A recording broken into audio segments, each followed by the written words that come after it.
Atenção internautas de todo o mundo, para o toque de 5 segundos.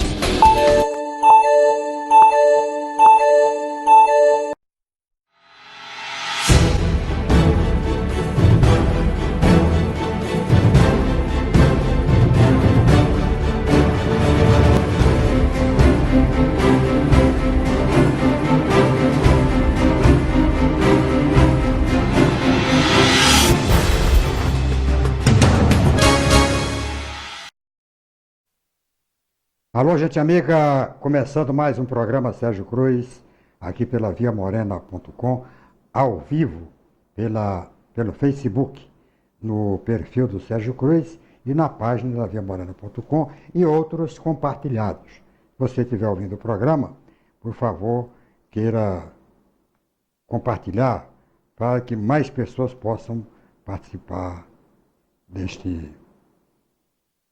edição de hoje. O programa é apresentado ao vivo, das 11 ao meio-dia, e é reapresentado em vários horários pelo canal da Via Morena na internet, viamorena.com. Informando que a viamorena.com é o mais antigo canal de TV web do Brasil. Ele vai completar 13 anos de transmissão ininterrupta, 24 horas por dia, com programação normal da televisão, dando destaque para os principais programas de jornalismo de Mato Grosso do Sul. Falamos ontem aqui sobre os encargos, né? Quer dizer, o governo federal fazendo cortesia com o chapéu dos outros. Falava aqui do blefe, né? Está parecendo jogo de truco. Blefe do Bolsonaro, dos governadores. Governador sugerindo ao governo federal que reduza os tributos sobre combustíveis. O presidente da República replicando que se os governadores isentarem, ele também zera os impostos federais sobre combustível, e está aquele jogo de empurra. Não tem nada de jogo de xadrez. É jogo de truco. É blefe no duro. Falar sobre isso e algumas cortesias que o governo federal faz para os governos estaduais pagarem. Eu citei aqui o piso nacional do magistério, que o governo, a União, através do Congresso Nacional, aprovou uma lei criando o piso para os professores. Só que criou o piso para os estados pagarem. Não foi consultado o estado. Olha, dá para você pagar? Não. Então, e não é o estado, não são os estados que decretam o reajuste, é o governo federal. Esse ano, por exemplo, veio um reajuste de 12%, 12,5% parece. Eu quero dizer o seguinte, eu não sou contra isso não. O professor tem que ganhar muito mais.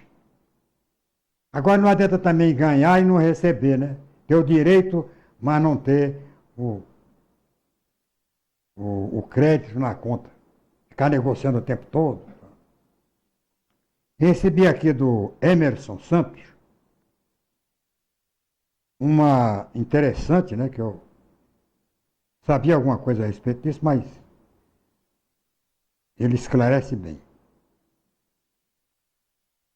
Sobre a viabilidade do pagamento do piso do magistério por parte dos estados e municípios, é bom lembrar que na lei desse piso, em vigor desde 2009, existe um artigo em que a União se responsabiliza em fazer o complemento a estes entes federativos,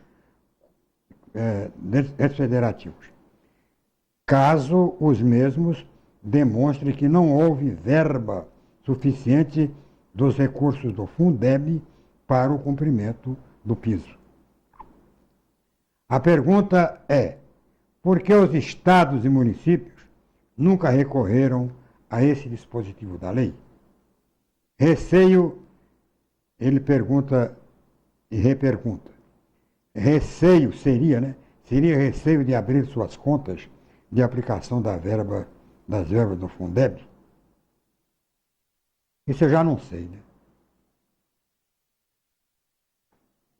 Isso eu já não sei por que não abre, por que não pede. O Estado de Mato Grosso do Sul, por exemplo, vem negociando esse piso desde o governo do André Putinelli. Ah, vai pagar tanto esse ano, mas tanto ano que vem. Então, e nunca integraliza, né? Ah, vamos resolver esse negócio aí. O governo do Estado não tem condições de pagar 12%. Então, o governo federal complementa, paga. Quanto é que o Estado pode pagar? Ah, não pode, então passa para o governo federal. Abre as contas do Fundeb. Isso aqui não deu, não foi suficiente. Por que essa enrolação? Então, ficam devendo explicações os gestores do Estado para este estado de coisas. Agora, falar de reforma tributária não.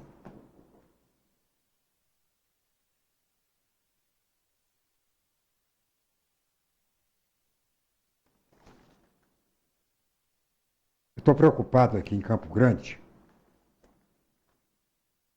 Aliás, uma coisa que tem sido motivo de muitas especulações é esta canalização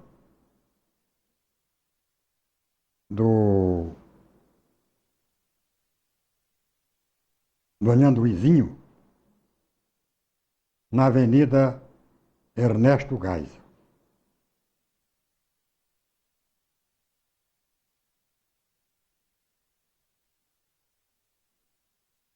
Na Avenida Ernesto Geisel. É uma obra que requer uma atenção especial do governo, da prefeitura municipal, faz muito tempo. Eu me lembro que ainda era prefeito de Campo Grande, pela primeira vez, o Juvencio César da Fonseca, quando o início de canalização foi abandonado e destruído pelas enchentes do rio, pela correnteza. Mas ninguém mexeu. Depois do Juvencio veio o Putinelli. Não, depois do Juvencio veio o Lúdio, não mexeu. Depois do Lúdio voltou o Juvencio, não mexeu. Tentou lá, andou passando umas perfumarias, mas ficou do mesmo jeito, do mesmo tamanho, até pior. Depois veio o Putinelli, passou 4 anos, tentou começar, também largou, não deu conta. Veio o Nelsinho Trade mais 8 anos, tá? Nem mexeu, o Nelsinho Trade nem mexeu. Conseguiu algum recurso, mas o recurso não foi liberado e ele simplesmente não mexeu. Aí veio o Bernal. O Bernal mexeu nada, né? Arrumou um caminhão, um Fiat, e começou a jogar umas pedras lá. Serviço de quem não tem o que fazer. Dinheiro jogado fora. Substituiu por algum tempo ao Bernal o Olarte, Gilmar Olarte. Elaborou um projeto, né? Eu fui assistir o lançamento do projeto, a maquete, né? Mostrou a maquete, como é que ia ser a obra, tal. Já tinha recurso disponível, segundo o Olarte. A obra foi lançada lá no Norte-Sul, naquele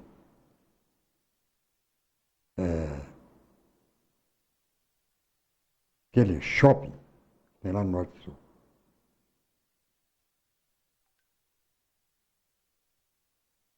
Fez o discurso, tal. Abriu licitação, ninguém quis participar da licitação. Tal era o grau de confiabilidade da administração que não apareceu ninguém para concorrer.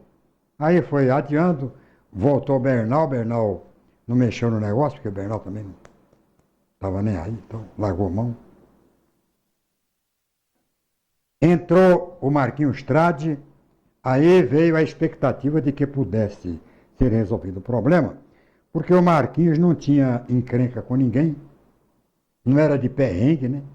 Já compôs com os governadores, fez um bom relacionamento com a bancada de deputados e senadores no Congresso Nacional e numa boa. E começou o serviço, quer dizer, não ia ser aquela obra total, né? Parcial a obra. Começou bem, tinha dinheiro suficiente para começar, mas de repente acaba a grana. Esse Michel Temer no governo, esse ano de transição totalmente perturbado do Bolsonaro, o prefeito foi fazendo aquilo que era possível. Uma obra extremamente prioritária, uma obra que, ao deixar de fazer, vai ficando mais cara, e que a gente não vê por parte da bancada no Congresso Nacional nenhum interesse de focar em cima dessa obra para Campo Grande. Não se sabe por quê. Começa, agora eu estou vendo aqui que em março a obra vai ser recomeçada, com uma verba de 740 mil reais não dá para nada. Não dá para nada, não dá para comprar cimento, não dá para comprar nada.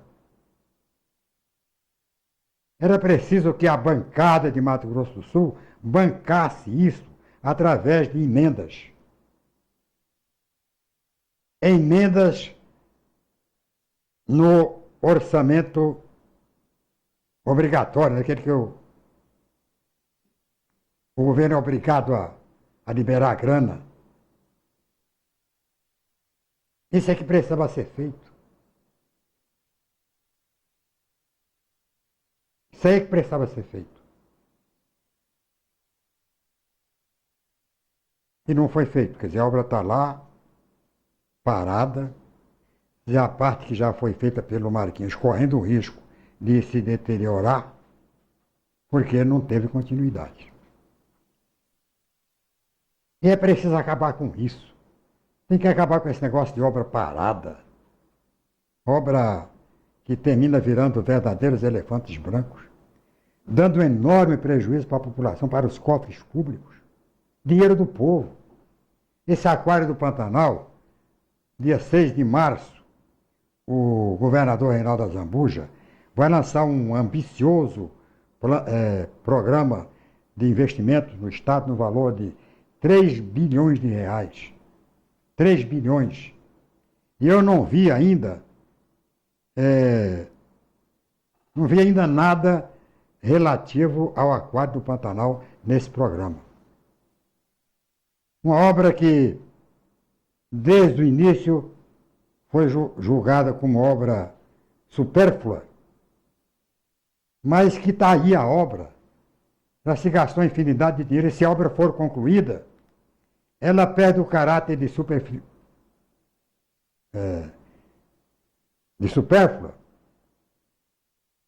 e passa a ter uma finalidade. É uma obra que, por si só, depois de pronta, começa a se pagar.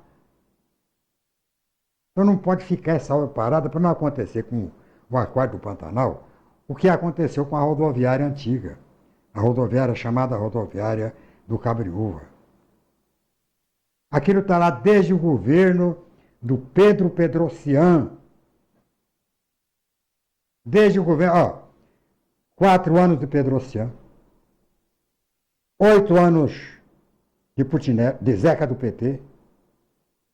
Zeca que entrou depois do Pedro.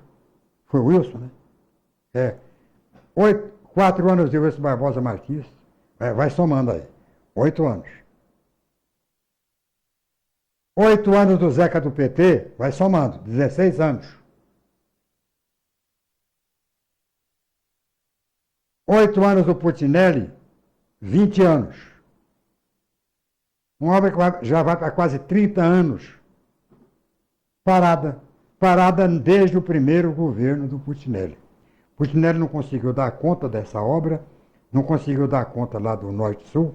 O Norte-Sul André vendeu, né? Fez uma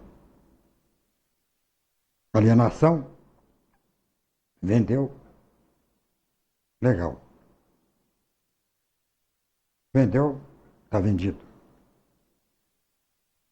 Virou um shopping.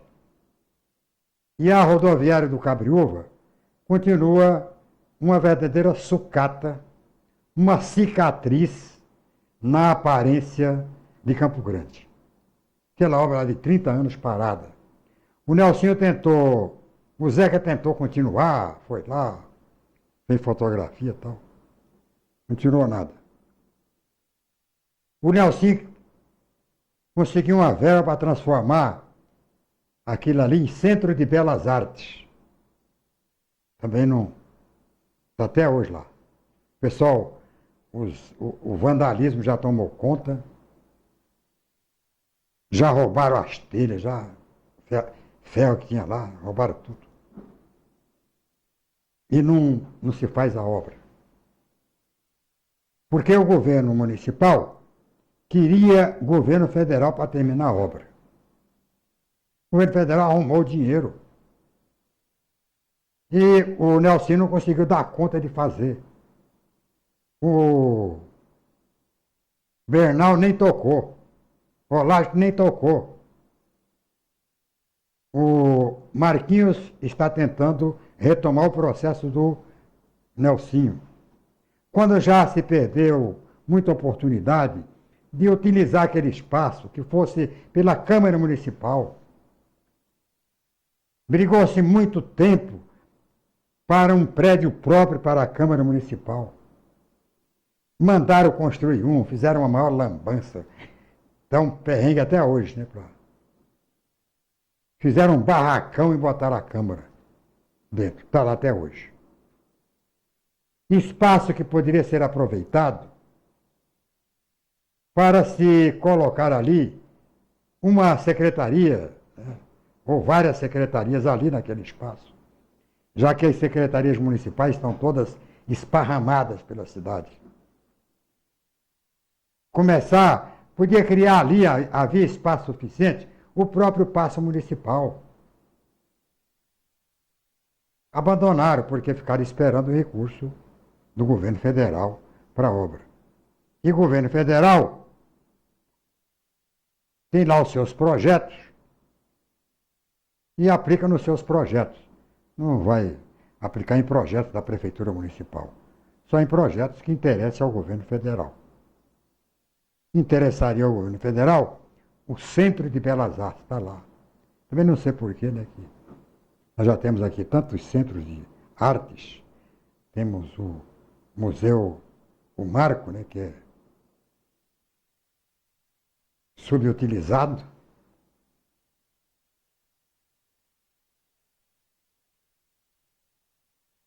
Podia ser feito ali um teatro, mas o povo já não. O povo brasileiro vai ao teatro nas metrópoles. São Paulo, Rio de Janeiro, Belo Horizonte, Porto Alegre. Em cidades de menos de 2 milhões de habitantes, não tem público para teatro. Está acabando até o público de televisão. O pessoal está assistindo tudo na internet. Tudo isso aqui, ó. Só tá. Gastar dinheiro com teatro é legal. Porque mostra um senso de responsabilidade cultural do governo. Mas é preciso colocar diante disso aí a viabilidade técnica e a viabilidade econômica. E se vai ter público? Tem público para teatro aqui? Tem. Tem o Teatro Glaucio de Rocha. Tem o Centro o Palácio Popular da Cultura, tem tem mais nada, né? Mas já é muito. Tem o Marco, que é enorme, lá no Parque dos Poderes. Então, eu estou convencido de que nem precisa mais se criar espaços de artes em Campo Grande. Artes que dependem de prédios. Tal. Não vejo. Mas é muito triste você passar por ali e ver aquela obra daquele tamanho, com tanto dinheiro público jogado ali, abandonada. É triste você ver, mas, infelizmente, a gente está vendo. Como é triste você ver esta obra da Ernesto Geisel. Está na hora de não apenas mostrar competência para fazer a obra, mas competência para trazer recurso, para focar, para dar prioridade e fazer aquela obra. A obra está sendo deteriorada.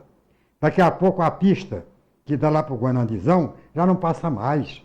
Está sendo carcomida pelas enchentes. Cheia vai comendo, o pessoal vai reduzindo o espaço da pista. Daqui a pouco não tem mais.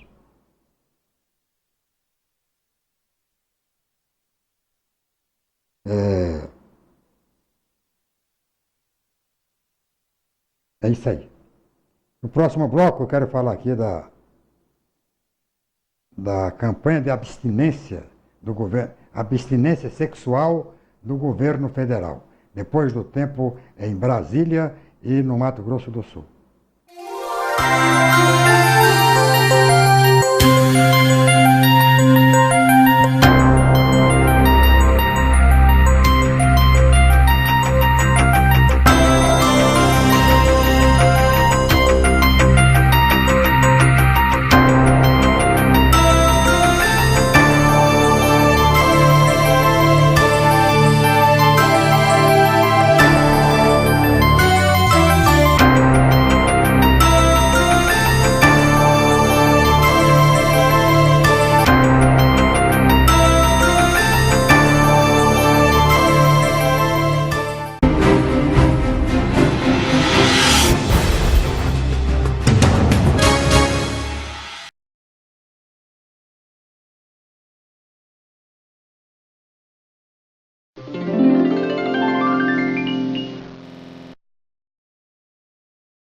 Quando o Heitor nasceu, eu fiquei na enfermaria com mais 5 mulheres, né? E todos bebês prematuros, que por algum motivo estavam lá há mais tempo. E aí eu via que as mães já não conseguiam tirar tanto leite, eles não podiam mamar, então não tinha aquela produção, né? Porque é importante a sucção do bebê para a produção do leite. Aí eu me coloquei no lugar daquelas mães, porque se fosse eu, se meu filho precisasse, eu ia querer muito que alguém se disponibilizasse a doar. Eu levo o leite, né, já depois que está congeladinho, levo, entrego no banco de leite.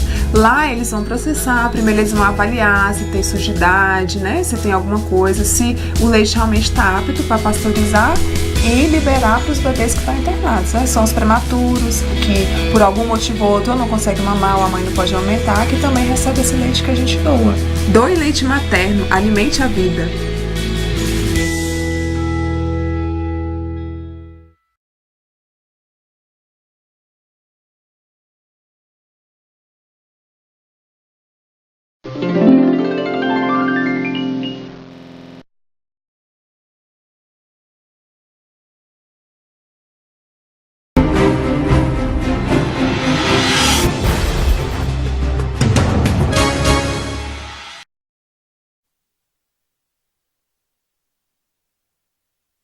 Pois é, o governo está. Nós falamos desse assunto ontem, mostramos aqui no programa o vídeo da campanha de abstinência sexual. Eu não. Abstinência sexual. O que o governo tem a ver com abstinência sexual?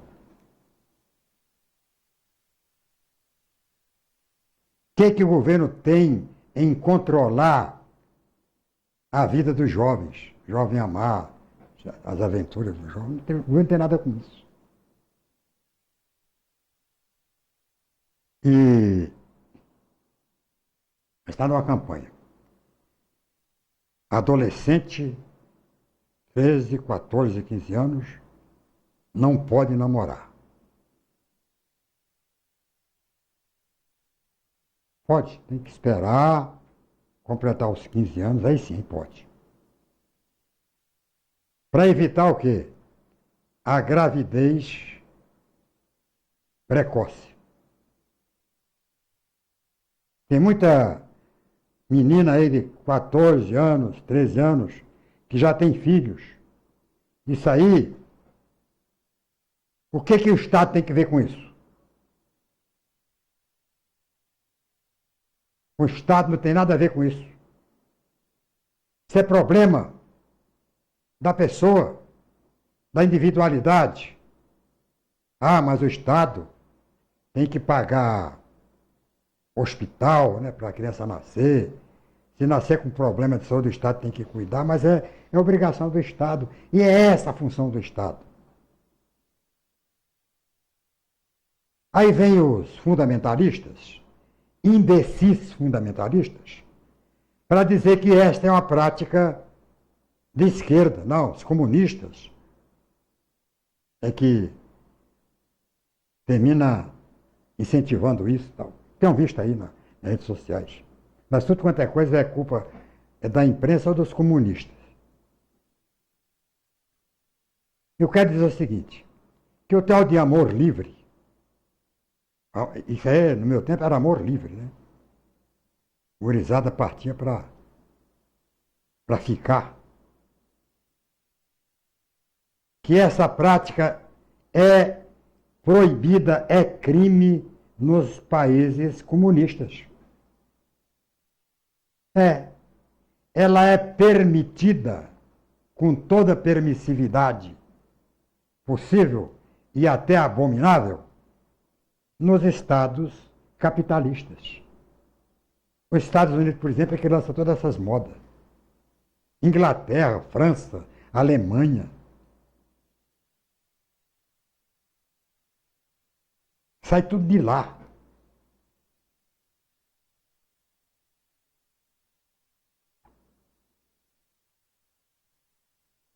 Aí, a prática do aborto, quer dizer, há uma série de coisas para o Estado interferir na vida das pessoas.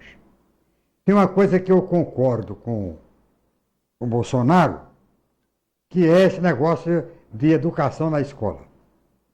Que educação tem que ser dada em casa. E a gente já, é um antigo esse rondó, que a gente desde criança acompanha. A educação é de berço. Educação é de casa. Quem tem que dar educação é a família. Concordo. O governo tem que oferecer ensino. Agora, a educação que o pai não dá, a escola dá de maneira equivocada. Por isso é que eu defendo a escola democrática. A escola onde o pai tenha tanta responsabilidade ou mais que o próprio professor. O professor ensina, o pai educa, mas o pai educa participando. Não é deixando por conta da escola. Porque eu vejo muito por aí, o cara fala assim, ó, manda o guri para a escola, se vira lá. Professor que se vire. O pai não vai nas reuniões de pais e mestres, o pai não participa. O correto seria o pai participar. Participar mais, se possível, pelo menos uma vez por semana, acompanhar o aluno na sala de aula. É a escola compartilhada. Lá em Santa Catarina tem uma escola que ganhou um prêmio num fórum aí, de Bonito, porque pratica isso. Os pais interferem no próprio ensino para promover a interação do ensino com a educação. Pai não ensina em casa, não participa em casa. Pai não... Conheci pai que levava os guri para a zona, né? Guri de 10 anos, vou levar na zona para ele crescer macho. Era um dos tipos de educação que se dava. A educação é em casa, é o exemplo, né, do pai. Que exemplo um pai cachaceiro, pai que bate na mulher, pode dar para o filho? Exemplo nenhum. Então ele vai buscar a educação na rua ou na escola. A escola termina sendo responsabilizada pela educação, quando na verdade a educação tem que ser dada em casa. A educação sexual em casa. A educação religiosa em casa, através da igreja de cada um. Deixando para o Estado a função do ensino. Ensinar.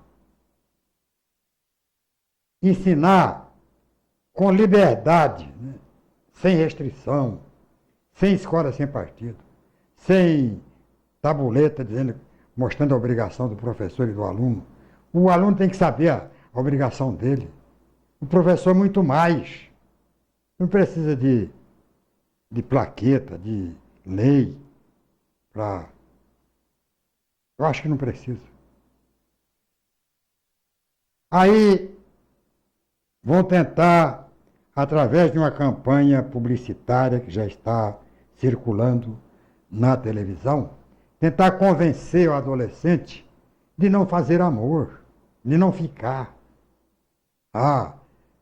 Primeiro, a adolescência vale mais que o sexo.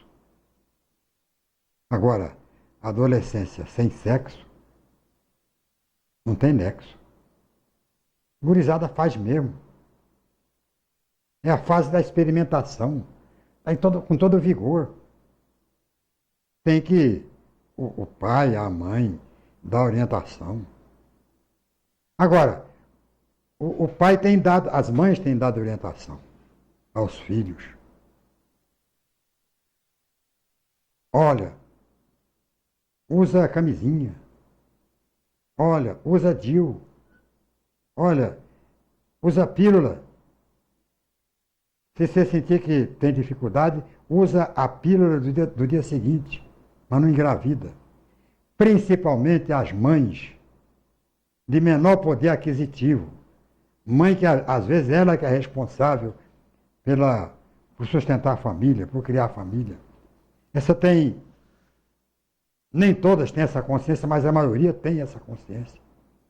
De explicar para o filho, para a filha, principalmente. Olha, minha filha, cuidado. Vai sair por aí, mas cuidado. Cuidado com doenças venéreas. Cuidado com a AIDS. Então, se previna. Cuidado com um filho numa gravidez indesejada, para não ter que fazer aborto. As mães, de um modo geral, com raríssimas exceções, têm explicado isso, mas não têm resolvido. A gurizada continua botando para quebrar. Filhos continuam nascendo, proliferando. Agora, só falta mesmo para as mães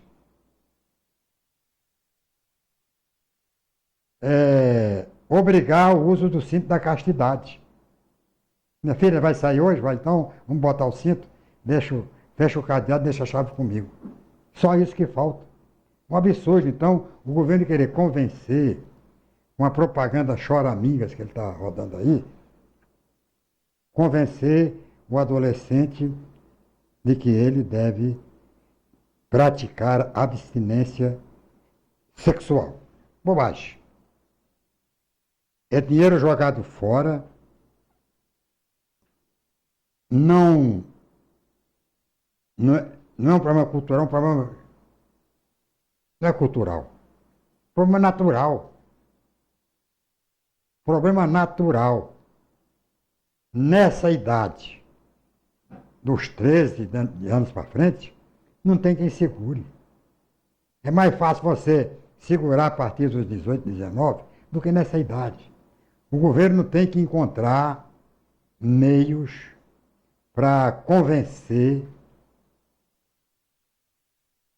o adolescente a se prevenir. Aumentar as campanhas de prevenção. Porque de abstinência, isso aí, só na cabeça da Demares e desses boca de burro que estão aí achando, defendendo a teoria da Terra plana, defendendo o discurso do Terceiro Reich, aí pode até funcionar. Agora, a gurizada não vai, com certeza, engolir isto aí. A reforma tributária começou outro jogo de empurra, né? E vai ser o cenário, né? O perfil dessa tramitação desse projeto de reforma tributária no Congresso Nacional vai ser dado pelo tom, né, já estabelecido pelo presidente da República e pelos governadores. Vai ser uma guerra entre o Paulo Guedes e os governadores. Porque o Paulo Guedes já disse que não vai alterar os tributos, né? Vai continuar do mesmo tamanho. Vai mudar. Tributo é tributo. Os governadores também não querem reduzir seus impostos, porque já fizeram as contas, se reduzir vão o tacho. Vai ser difícil tocar. Então, vai ficar nisso. Ó, o governo federal reduz que nós reduzimos. Ah, o governo estadual reduz que é o zero. E vai ficar nessa história, porque nenhum pode zerar. Nenhum, nem o estadual, nem o federal. Tudo conversa fiada. Que eles estão arrumando jeito de atrair a população para um tipo de discussão que vai gerar o impasse. Porque o presidente da República é uma coisa e os governadores dos estados querem outra coisa. Mas nenhum dos dois quer abrir mão de receita. Tem que ter a receita. Agora, não se faz, eu falei ontem, vou repetir hoje aqui, não se faz reforma tributária sem reduzir imposto. Não é reduzir, não é compactar, reduzir o número de impostos. É reduzir as alíquotas. Essa do imposto de renda da pessoa física, do imposto de renda, é um absurdo. Essa taxa de iluminação pública, outro absurdo. Pedágio em estrada duplicada, até que ainda justifica, não se entendendo por que é tão caro o pedágio. O pedágio, por exemplo, em São Paulo, é mais caro que o pedágio em Mato Grosso do Sul. Devia ser mais barato. Primeiro, porque o movimento lá é maior. Não falta fluxo de veículos. Segundo, as empresas concessionárias não tiveram que duplicar, porque as estradas já estavam duplicadas. Aqui estão duplicando.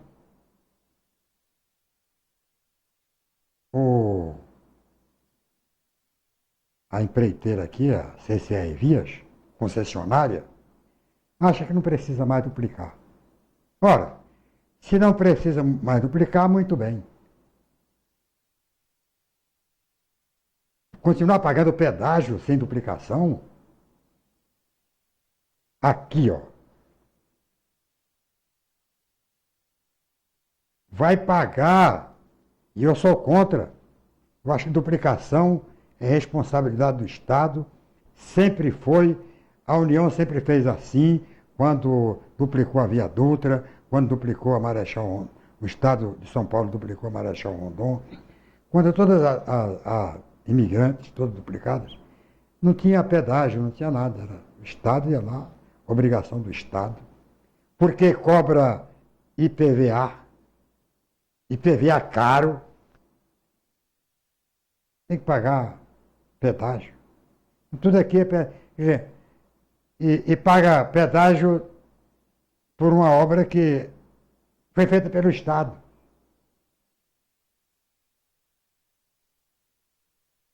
A manutenção da obra, não, mas tem a manutenção. O Estado sempre deu manutenção às suas obras. Eu me lembro bem que antes desse negócio de pedágio, existiam os postos da polícia do DERSA, do DERSUL, aqui no Mato Grosso do Sul, do DR, né, das DRs, com turmas, tinha as turmas, que iam lá, turmas do próprio Estado, não tinha negócio dessa, a farra das empreiteiras, não existia. Ia lá e tapava os buracos. Tal. Hoje, e o governo do Estado está entrando nessa também,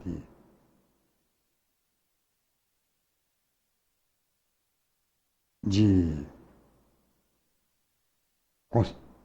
dar em concessão estradas estaduais sem o compromisso de duplicar.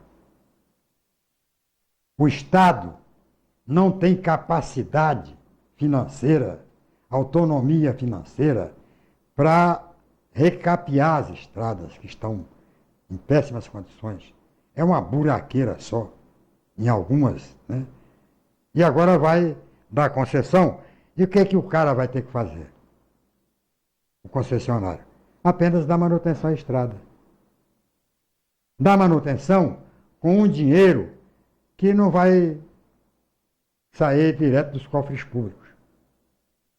Vai sair direto do bolso dos proprietários de caminhões dos motoristas. Que não vão ter, por isso, nenhuma coisa que o Estado não pudesse ter feito, que é dar manutenção às estradas. Vai pagar duas vezes, paga IPVA 1 e IPVA 2. Isso é que dói, né? IPVA 1 e IPVA 2. É o que vai acontecer, que pode acontecer com essa BR-163. Agora, dizer que a estrada não precisa de duplicação é achar que todo mundo é palhaço. Essa estrada está precisando de duplicação há mais de 20 anos, quando tinha a metade do fluxo de hoje. Já havia estudo da NTT propondo a duplicação. E não só a duplicação da BR-163, mas a duplicação da BR-162, da 267.